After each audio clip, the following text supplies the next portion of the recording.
You're live. All right, college football week 3 is upon us. Welcome in to the college football kickoff show powered by WagerTalk.com. Game tonight, game tomorrow, just two.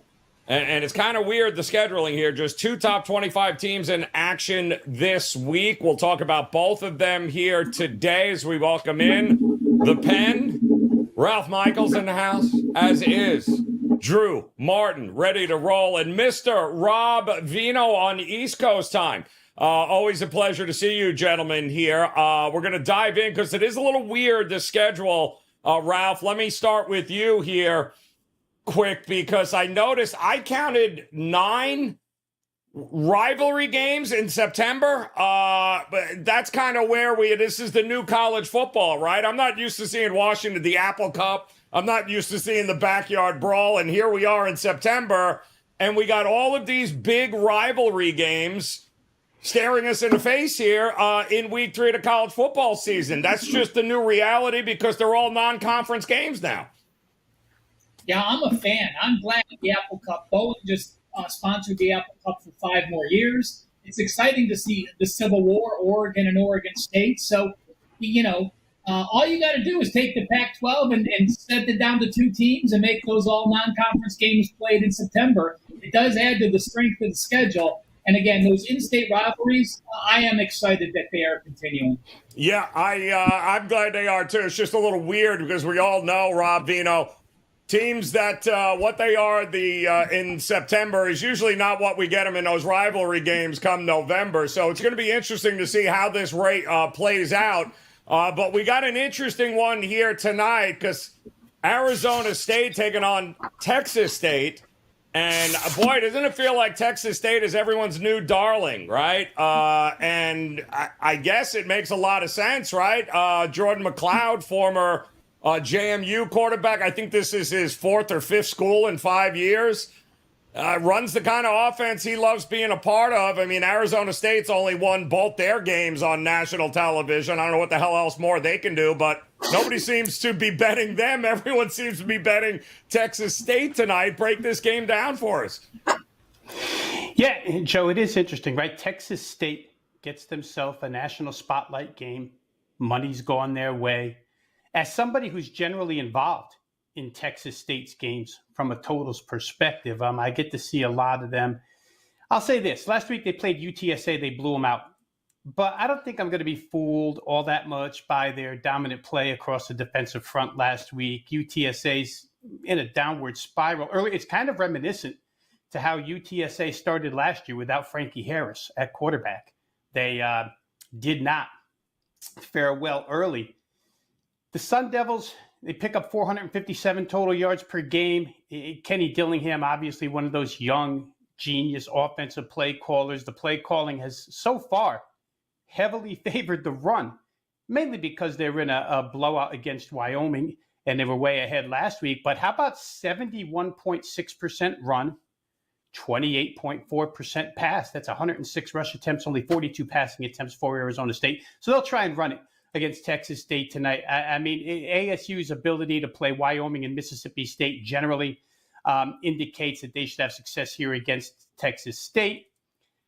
I think that, the fact that he's put Sam Levitt into the ground game here, Dillingham, makes it tough to defend these guys. And Texas State will probably find that out. Cam Scatterbo has been great at running back.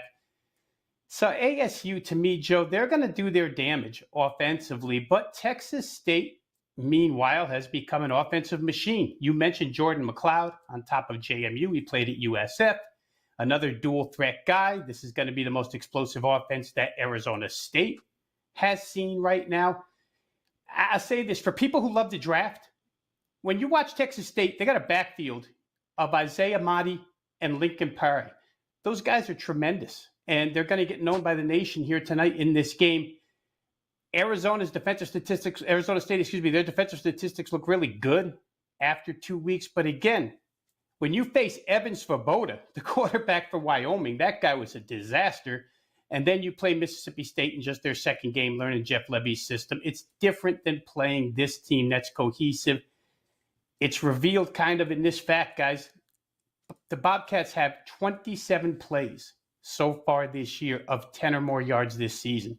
2 games, 27 plays of 10 or more, 14 rush, 13 pass indicates the balance. Offenses are probably the best units on the field. Now, I'm going to close with this real quick because this morning brought us some new news. Pac-12 brings in some teams. Pac-12 is going to bring in more teams. The first 2 are easy to guess. New Mexico and UNLV are probably headed for the Pac-12. Albuquerque audience, Las Vegas audience, both basketball programs, easy. But I don't think they want to go geographically all the way across the country the way the Big Ten did, the way the ACC did. So they've tried to get Texas and Oklahoma before. So let's just stick to the state of Texas with teams that can possibly help the Pac-12. UTSA, San Antonio audience, 1.4 million. Probably they're going to get some consideration. North Texas, they're in that Dallas-Fort Worth triangle. They're going to get some consideration. And then there's Texas State. Texas State and San Marcos, kind of central between Austin and San Antonio. And they might be the best football program, non-Power 4 in the state of Texas right now. G.J. Kinney's had this motto since he got here last year, take over Texas. So you're probably going to get a really, really good effort out of them. I don't know if the money saw this coming and figured this is a motivational game for Texas State that early in the week. It was only announced this morning. But I can understand the line movement or people taking their shot with them here and now. I do think the game gets over the total, though, Joe. Early in the week it was 58.5. Now I think we're staring at 60, but it should be an offensive showcase. Yeah, 59.5. I'm seeing it in there, and some great comments in the chat rooms here, including over on TikTok, where the comment was made that, listen, when the Pac-12 is getting points from the Sun Belt, we got an issue here, people. And pretty much, I can't argue with that. I think we've got an issue here. But how much more can the running back of Arizona State do? I mean, my goodness. What's he going to be like by game 6 if they keep using him the way they've been using him here? Vino, they're going to run this poor kid right into the ground. But you got to love a Thursday night game. That's exactly what we've got. Arizona State and Texas State here tonight. Shout out to those of you guys joining us live on the College Football Kickoff Show. You got a game in particular you're interested in that you want to ask these guys about? Drop them in the comments, and we will get to them as we welcome in Drew Martin. Drew Martin bets tomorrow night. Drew, also pretty exciting stuff. It's one of those games where we actually, I believe, we know a few people together here that are certainly going to be on one side of this game with Kansas State taking on Arizona. I don't know how much you're a believer in K-State this year. I thought that game last week was interesting, to say the least, against Tulane. But Arizona still feels like, new coach and all, but still feels like they can put up points with the best of them. So what do we get in this game tomorrow night with Arizona and Kansas State?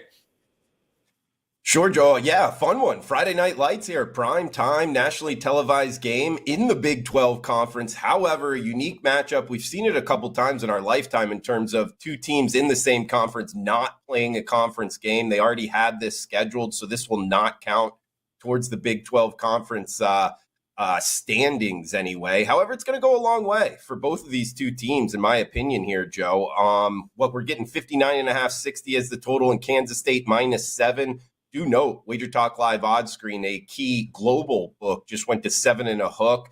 And I think that's kind of a leading indicator here, Joe. You mentioned Arizona,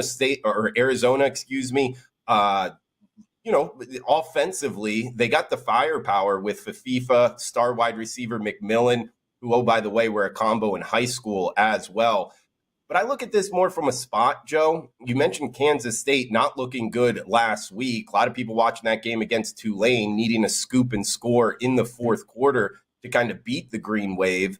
But this is a short week, Arizona's first road game under Brent Brennan. I don't like that kind of schedule spot for the Wildcats.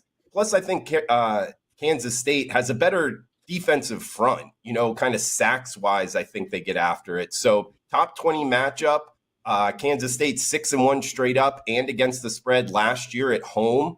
I think all of that kind of works here. Kansas State, get that 7, guys. I think they win and cover. Not a best bet by any means, Joe, but a fun one on Friday night. I would look towards Kansas State in this matchup. Yeah, it should be a very fun one there. We should also, those that like Kansas State or might be an alumni, I would not want to be stuck on a plane next to them as they lose that game. Would not want to hear the screaming and yelling coming from the front of the airplane if K-State is not able to pull that one together here as we welcome in the pen. Ralph Michaels in the house here. And Ralph, we're going to head into the weekend here before we break down, of course, a couple of games that have big interest, a couple of top 25 teams that have big interest coming up. But this line has been baffling to me all week, Ralph, so maybe you can help me understand how in the hell you can go to Camp Randall and be laying almost, over 2 touchdowns. I don't care who you are. That's a rough ask. I don't care if it's Alabama or who it is, but the market seems to think that Bama is going to go there and have no problem running over Wisconsin. Are you on that page as well? I am, Joe, as are my clients. This is an actual client release for me on Alabama. So I did lay the 16. If you take advantage of my college football package this weekend, including my 5%, this is a play that you will get. And simply to me, this is really an eye test game. I look at this Wisconsin squad, and yes, it's easy to say, oh my God, you got a defensive home dog. They're 2-0 straight up. But they've only averaged 27.5 points. And you look at the 28 points against Western Michigan. That seemed okay until we saw what Western Michigan did against Ohio State. The 27 points against South Dakota, not impressed. Guys, that is South Dakota, not South Dakota State that won the national championship last year. So they were a favorite of 24.5 and 17.5 points, but yet they're 0-2 against the spread. Why? Well, you rushed for 4.2 yards per carry at home against Western Michigan and South Dakota. Your quarterback, who, Joe, you're familiar with from being down in South Florida, Van Dyke, 60% completions. And how about this? Only 6.4 yards per attempt. That is an ugly number. We look at Alabama, Milroe, 2 games, an 11.1 yards per attempt. We look at Bama, 63-0 over Western Kentucky. They did exactly what they needed to with a 600 to 145-yard edge. And you can look at last week's game and say, oh, wow, they really did struggle. It was a close game in the third quarter. They were -3 turnovers. Rarely is a team going to win by 26 points if you are -3 turnovers at the end of the day, but I think they do. And when you look at last week's games, Joe, it's a very misleading stat. Look at Wisconsin. They only allowed 13 first downs and 237 yards. Alabama allowed 21 first downs and 309 yards. But why is Bama's defensive performance better than Wisconsin? Well, Wisconsin against South Dakota only ran 51 plays. That means Wisconsin actually gave up 4.65 yards per play. USF ran 82 plays, so Bama only allowed 3.8 yards per play. So one of those misleading box scores that you look at gives us value. And lastly, Alabama does have Georgia on deck, but they have a bye next week. When I went to the database and looked at AP top 10 teams that have a game against another AP top 10 foe on deck, but they have a bye the week prior, listen to this. Since 2008, those teams with a bye and a top 10 team on deck have gone 95 and 45 against the spread. That is 68%. When they've been an away favorite of 7 or more, that goes up to 83% against the spread. They know they have Georgia. They know they've been fairly vanilla. This is the game they open up their offense. They leave nothing on the table. And with a bye on deck, it is starters on board to make sure they have positive momentum going into the Georgia game. Bama, -16, a client release from Ralph Michaels, WT.buzz/RM. All right, let me ask you here, Ralph. I'm going to do my Teddy Covers impersonation. You ready for this, Drew? By the way, Drew Martin already texted me. Van Dyke, total bum. All right, you heard it here first. Total bum. Got no use for him now that he left the U of M there. Ralph, are you just a little bit concerned about the inability of the Crimson Tide to run the ball? They were getting crushed at the line of scrimmage by South Florida. I mean, they weren't getting any separation in the running game. They were getting hit nearly at the line of scrimmage. I believe the number was 42% of their 38 rushes. They were getting hit head on. Where is the run blocking of Alabama? We don't see it yet. And isn't that a little concerning on the road? It is. And, they gave up those 3 sacks against USF, which is something you're not comfortable seeing in Alabama. But, you look at last year, Milroe actually got sacked 49 times. That was once every 15.1% of his attempts. That is a number like we've never heard of in Alabama. But again, it was a different situation. And, you look at Bama, they were off that Western Kentucky easy win, and did they look past USF maybe while they're going on their first road trip? But again, Joe, it really is just an eye test play. I know USF looked good. They were prepping for Bama. And I know Fickle came out and said, oh my God, we had this game circled.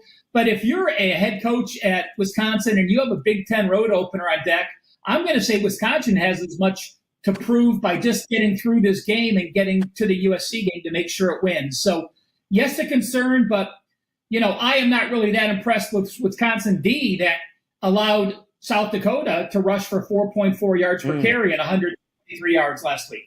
Yeah, and boy, I tell you, you brought in, Lungo from North Carolina there, Luke Fickle. It would be great if you actually had wide receivers, I don't know, that could gain any separation would be fantastic. But I digress. The bottom line is that's 3 games coming up here. I'll give you our thoughts on those. We've got 2 more games that we're going to go roundtable style for you guys here. And, of course, one of them being LSU, South Carolina. The other is going to be a top 25 matchup between Boston College and Mizzou. And we want to give you guys, whether you're joining us live here across the platforms or if you're watching on the replay, we appreciate you doing that. Drop those questions, comments, games that you're looking at, that you're interested in the comment section. We'll answer as many as we can. And, of course, we'll be in that chat room all week long here and the weekend long. So if you got any questions, drop them down below. I know we've got a couple. Titan CT coming in here looking at, don't even bring up Notre Dame to me. One of them is going to be the South Carolina question. I know I'm seeing that a lot over on TikTok as well as Instagram. So let's dive into LSU taking on South Carolina for Titan CT and others here. I did like them last week, Rob Veno, against Kentucky. Turned out to be a pretty good situation there. They are at home against LSU. Felt like 7.5, I think. 7.5. Once again, is LSU overvalued? Are we not giving enough credit? Where do you go with a game like this that's such a key number right now? Yeah, it's crazy, Joe, but this is where power ratings and eyes, power ratings to kind of separate what you're seeing with your eyes. And from my numbers, LSU rates as a 9.5-point favorite in this game. 7.5 looked big when I first looked at it, but then when I did the numbers, 9.5. So maybe it's in the ballpark. It's fair. And that's with downgrades to LSU through the first couple of weeks, right? I happen to think LSU is probably due for a breakout game here. A couple of reasons why. First of all, I've got no faith in South Carolina. Question mark next to them. They beat Old Dominion in their first game, 23-19, barely scraped by. What does Old Dominion do after that? They go out and get beat by East Carolina, score 14 points, 20-14. So jury's certainly out on ODU and how maybe it was a worse victory than 23-19 looks for South Carolina, even though it was a first game. Last week, they go out and beat Kentucky 31-6, as misleading as it gets, right? South Carolina has 31 points and 13 first downs. Since when does that correlate? They don't. 252 yards and 31 points. That doesn't correlate. 79 rushing yards. And the QB here, Lenoris Sanders, from my perspective, the jury's still out on him. South Carolina scored 17 of their 31 points last week on drives of 2, 20, and 43 yards. That's not great. They played an inept Kentucky offense, and that Kentucky offense looked absolutely abysmal last week. So I don't know how much I can put into their defense, considering this will be a considerable step up in class playing LSU. I don't know that the offense for LSU is in question here, guys. What's in question is their defense. It is now the third game of the new system, and perhaps conference game, they could be a little bit better now, a little more cohesive, and they're not facing a world-beating offense. So to me, they can go on the road and outscore this team by 8 points. They can win this game probably just based on their offense and from what I've seen of South Carolina so far. The weather here could be somewhat of a concern. 40 to 60% chance of scattered storms through the entire second half. That could be a problem. But I think if it's a problem, it's more of a problem for South Carolina, a team that can't run the football at this point in time. LSU can run it a little bit. So give me LSU minus the 7.5. Ooh, or seven. Or seven. Yeah, you could very well here. Drew, how about you in this game, SEC land here? Are you a believer in South Carolina, or do you think LSU is the right side? This is a tough one, Joe. With the Gamecocks here, I mean, the 31-6 win last week over Kentucky, but, Rob just hit on some of it, taking advantage of kind of the short fields there. However, I am a handicapper. They were plus 34.5 points against the spread, meaning, they were catching near double digits and winning 31-6. It's something that you got to pay attention to. They are 7-3 their last 10 home conference games, so they're playing in Columbia. I guess I would take the other side of what Rob was saying in terms of the weather possibly affecting this game, guys. LSU struggled a bit running the football against Nicholls State, just 64 rush yards for a team that's supposed to have one of the better offensive lines in college football. That's a little bit head-scratching to me, and they do have the quarterback edge with Nussmeier there. But if weather is an issue, I actually think that it's gonna maybe kind of hamper their passing game a little bit. LSU is 5-1 against the spread in their first SEC game of the season. So right out the gate, they have been good, making money. It's just, if weather does play an issue, I think that LSU might have a little bit of issues kind of moving the football through the air. So it's a tough one for me. And we have seen one sportsbook offshore move to the 6 and a hook. Hey, talked about South Carolina at home being money makers. So I lean towards the dog, maybe the home dog barking here in Columbia, South Carolina, Joe. Listen, crazier things have taken place there. Ralph, do you feel like, Ralph, this is going to be one of these high-scoring games, too, as well, where we're going to get a ton of points? Or do you think this is going to be maybe the most, whoever has the best defense is going to win this game? Well, Joe, if you're going to ask who has the better defense and LSU's involved, it's 90% of the time the other team. So, that's – good point. LSU so – maybe FIU wouldn't be in that group where we could say LSU has a better defense than FIU, or, maybe Kent State. We'll see what happens. You look at what LSU did, and, a 44-21 win over Nicholls does not impress me. You talked about Alabama struggling. I only watched bits and pieces of that LSU game. But for them to run the ball 21 times and only gain 64 yards at home, coming off a national televised loss, excuse me, that's 3.0 yards per carry. So those numbers obviously incredibly ugly. Excuse me. But now South Carolina, how impressed can you be? The Old Dominion game I watched, and if they didn't have jerseys on, I would have said Old Dominion is the better team. When you're looking at the line of scrimmage, you're looking at the eye test. Against Kentucky, the complete opposite. Yeah, they only put up 252 yards, but again, they just dominated that game.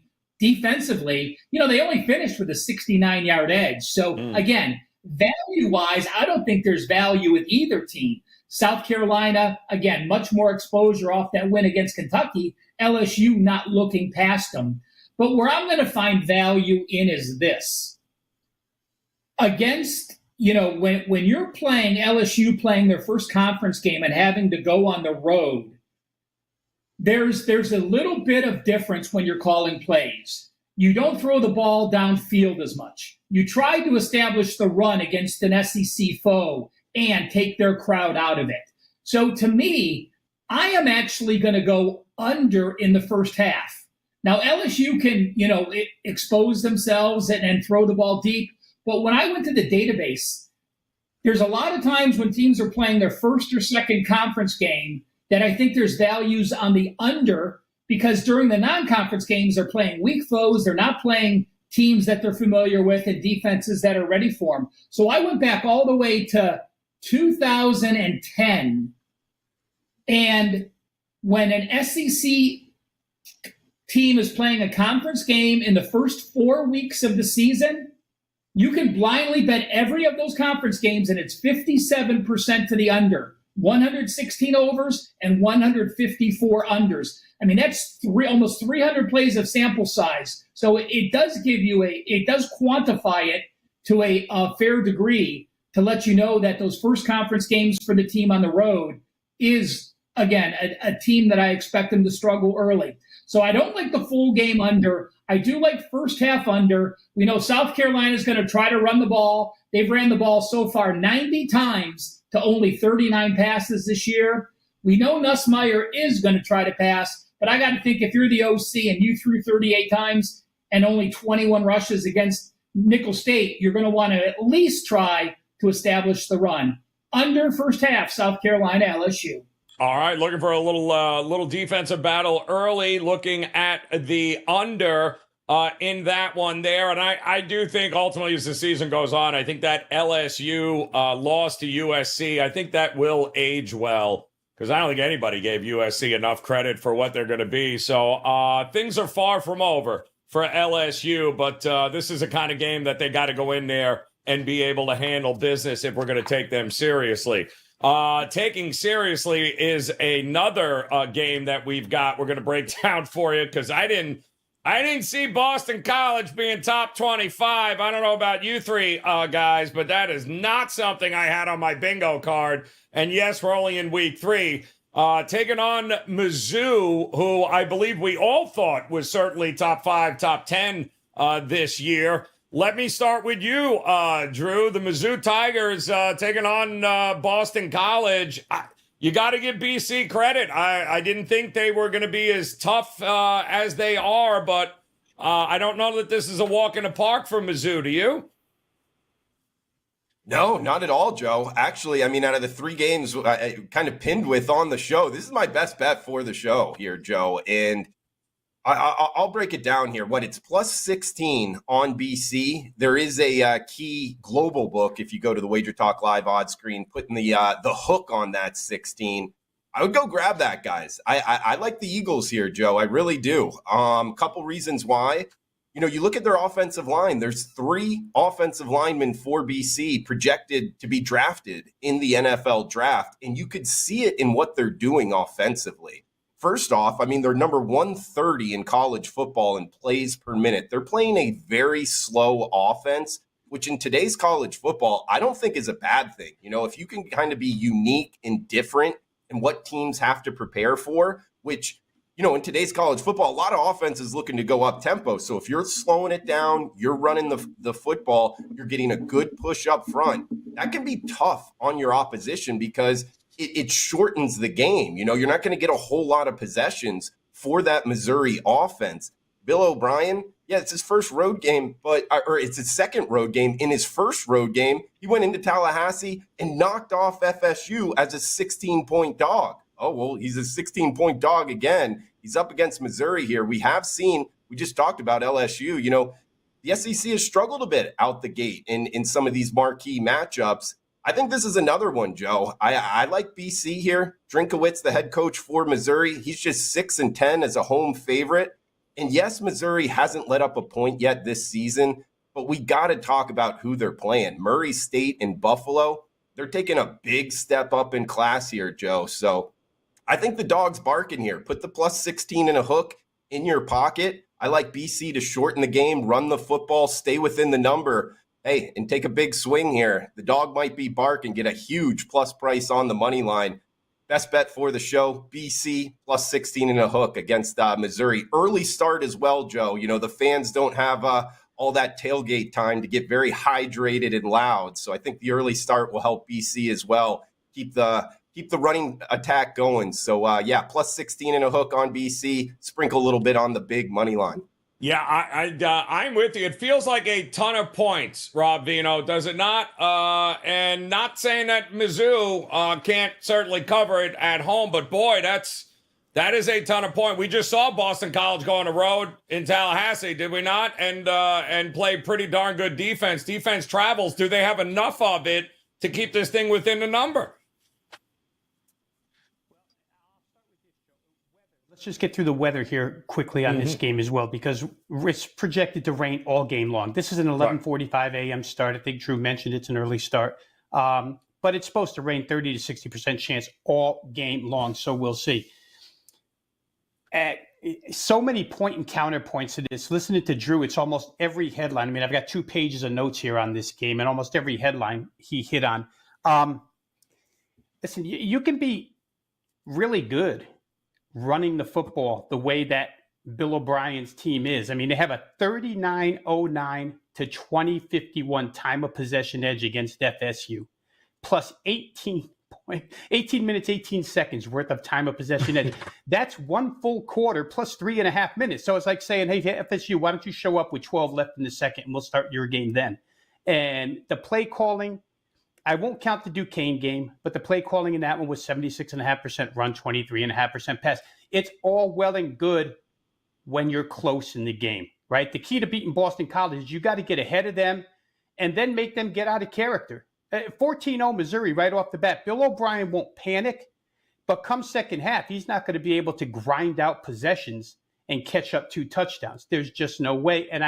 So I had to start looking at Missouri as opposed to Florida State. Drew mentioned BC's offensive line. Missouri has the same thing. 3 offensive linemen projected to go in the first 2 rounds of the draft. This is a road grader offensive line. FSU got beat up in the trenches by this Boston College team. But where FSU really got beat up was on the defensive line. And I see this week that a major newsletter is actually starting to spread the nickname of this defense. Missouri's calling themselves the death row defense right now. Obviously, when you give up nothing to Murray State and Buffalo, you can be a little cocky. But they don't have a quarterback anywhere near the skill level of Thomas Castellanos, right? What you want to do with Castellanos is you want to force him to the air. Because if they can run, they're a 3-headed monster running back. They can run. Take away an option. I would say this game is really hard to project from a point spread angle because you have to guess which team is going to get out in front.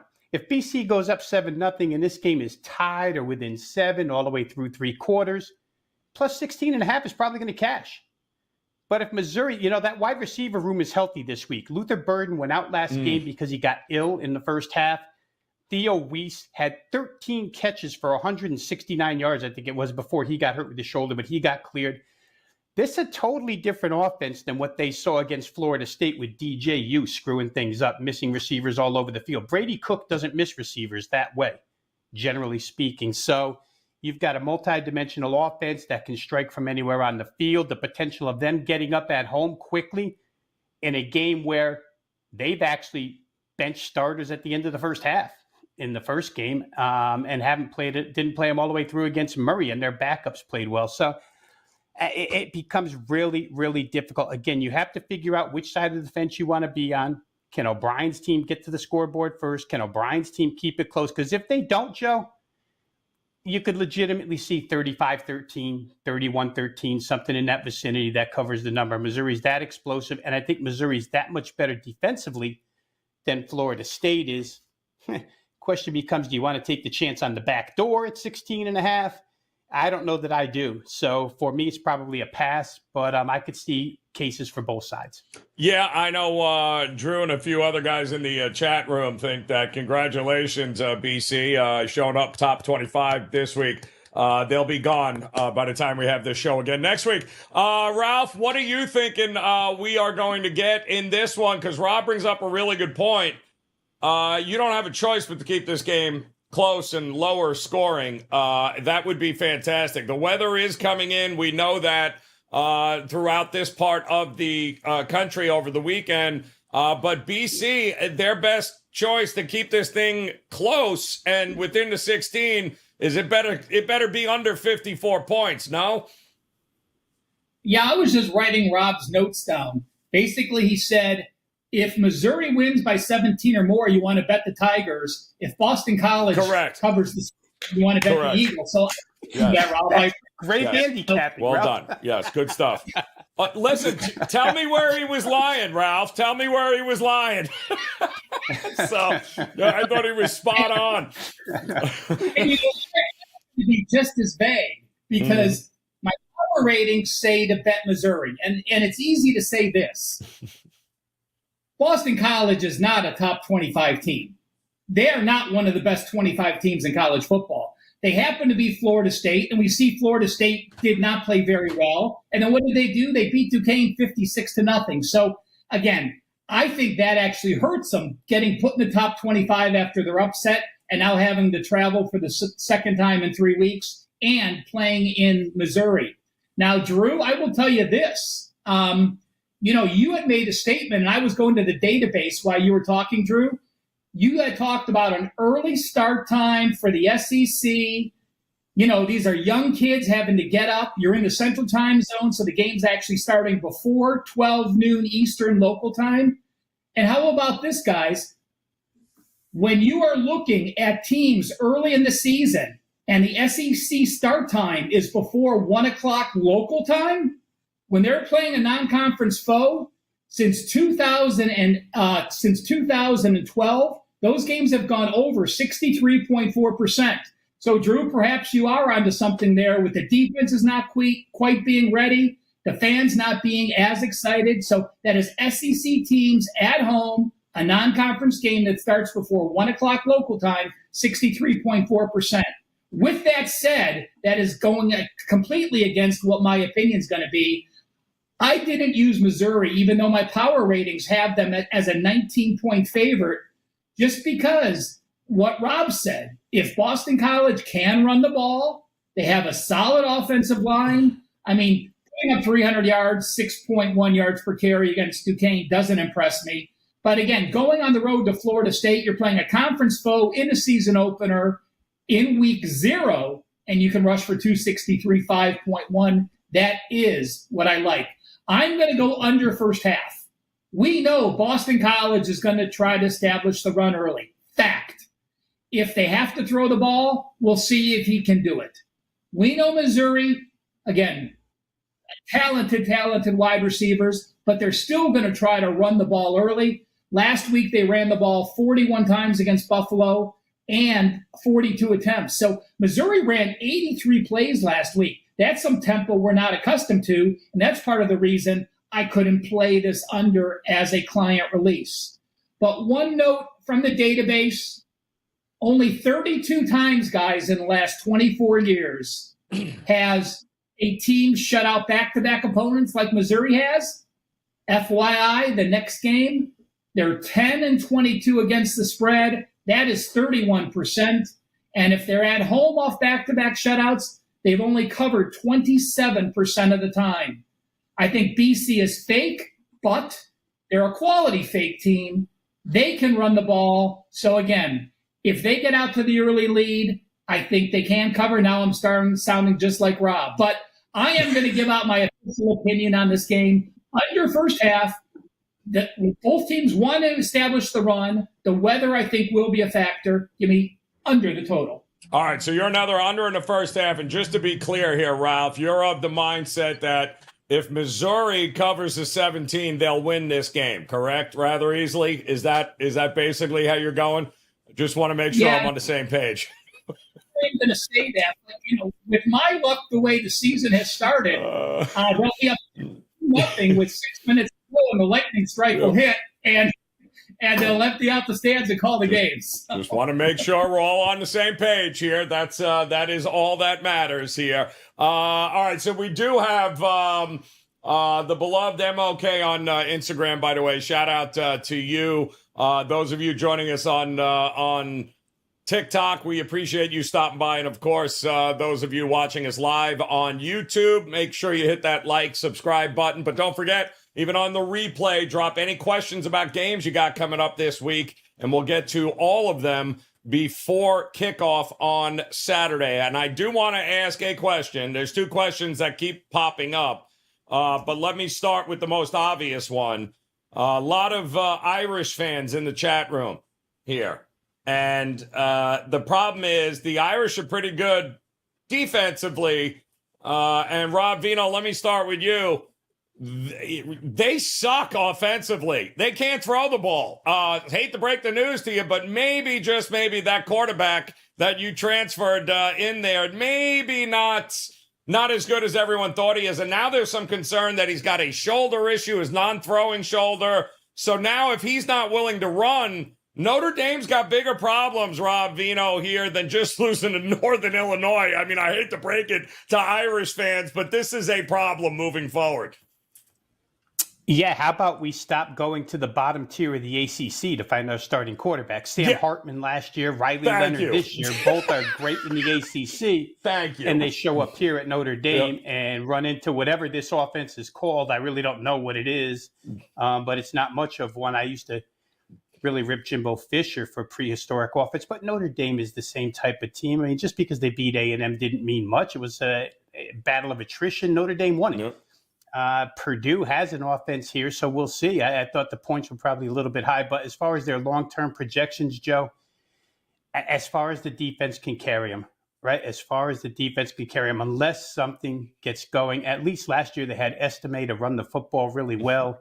And the prior year, I think Kyron Williams was in that backfield. They ran it fairly well. But these ACC quarterbacks aren't panning out for Notre Dame, that's for sure. They're not any good. I mean, I hate to break it to, I mean, Drew, I mean, you and I don't think we're ever a big Notre Dame guy anyway, but I will always say this. Their defense is always legit. It's always going to be a top 10 defense in the country.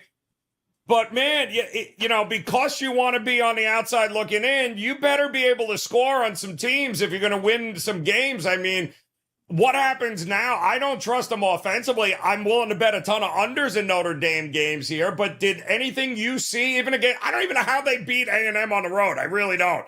But they ended up doing it. What do you think the ceiling is here for Notre Dame? Because I think they've got another bad loss coming at some point here in the season. Well, yeah, I mean, Joe, it's tough to argue against that. I mean, going up against NIU and losing that was one of the biggest upsets I can remember in the last couple years. I mean, yeah, it was definitely head scratching. And then you go back the next week, and this is kind of modern day college football. You know, a lot of unknowns out there. You know, beating Texas A&M, it looks good with all the talent that A&M is supposed to have, but you know, even breaking down A&M's game this week against Auburn. How good is Texas A&M? We really don't know. How good is Auburn? So a lot of unknowns. I mean, Riley Leonard, the injury, this is one we got to watch and see here. If he goes down, I was actually a believer that he was a pretty good quarterback at Duke. So, and then on the other side of things, Purdue, you know, they played an FCS team and then had a bye week. So really, they've had all summer to prepare for this game. I actually think that's kind of pointing here towards what we could grab doubles with Purdue at home. I mean, the Boilermakers are past for me in this one, Joe. I am with you 100% in that one as well here. I think it's far too many points for a team that can't score any points here.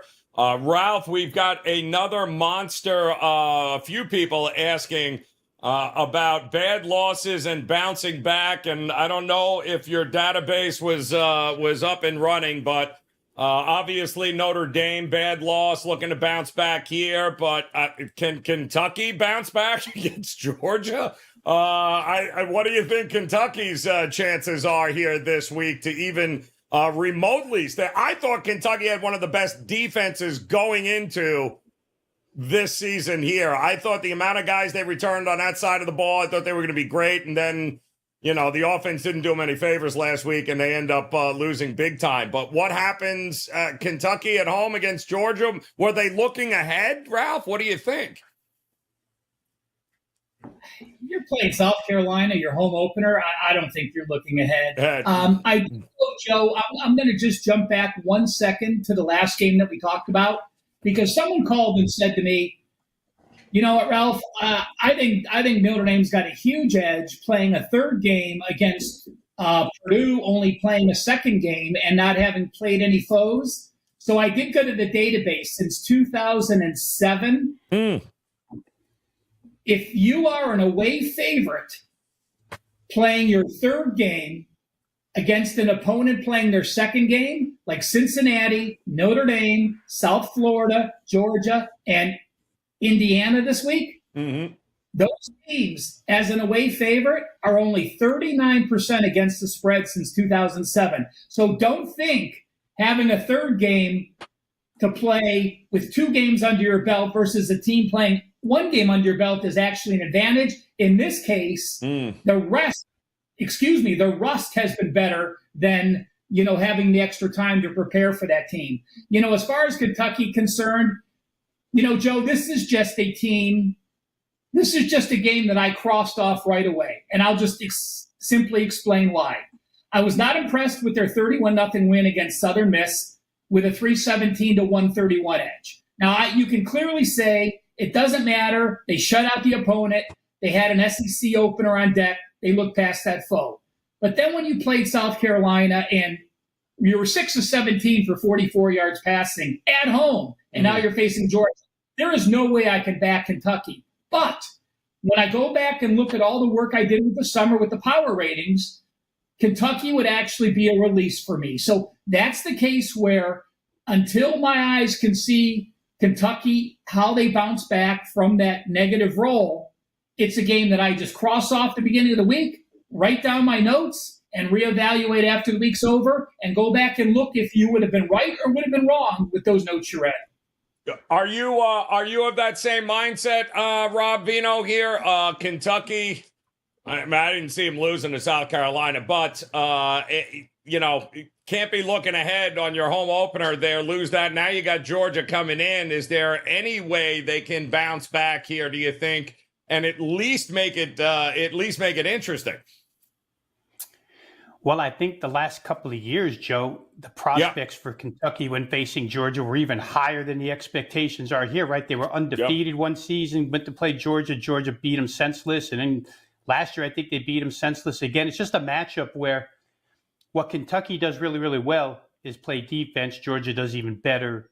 Right. And, you don't even have the running game at Kentucky this year, right? I mean, it's always been a very methodical, deliberate, field position type offense without a lot of explosion. And if you're going to beat Georgia, you better have some explosives in your arsenal. Maybe they do, and they didn't show them against South Carolina, but let's not fall for that one. I don't know.